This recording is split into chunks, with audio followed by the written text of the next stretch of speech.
குடும்பத்திற்காக ஜெபித்து செல்லுகின்றேன். அடுத்த ஆண்டு நான் இங்கு வந்து சாட்சி சொல்லணும் அப்படின்னு நம்ம ஜெபிக்கணும். சோழிங்கநல்லூரில் பார்த்துருக்கிறேன், நிறைய தம்பதியர் அப்படி வந்து சாட்சி சொன்னாங்க.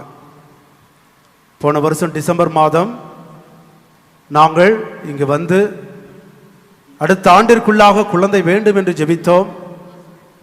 இப்பொழுது குழந்தையோடு வந்திருக்கிறோம் அப்படின்னு சொல்லி ஒரு வருஷம் கழித்து குழந்தையோடு எத்தனையோ தம்பதியர்கள் வந்து ஆண்டவருக்கு சாட்சி சொல்லியிருக்கிறார்கள்.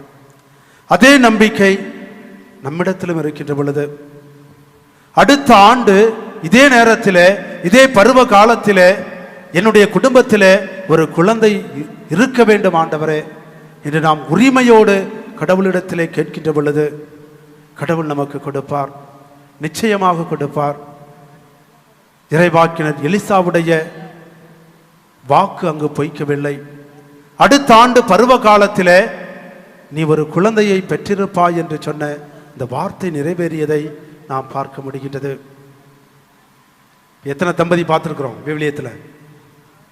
எத்தனை தம்பதி? 6. வாயை மூடுங்க, கொசு உள்ள போகுது. பழைய ஏற்பாட்டில் 6 தம்பதியரை பார்த்தாச்சு. புதிய ஏற்பாட்டில் யாரு? எலிசபெத்,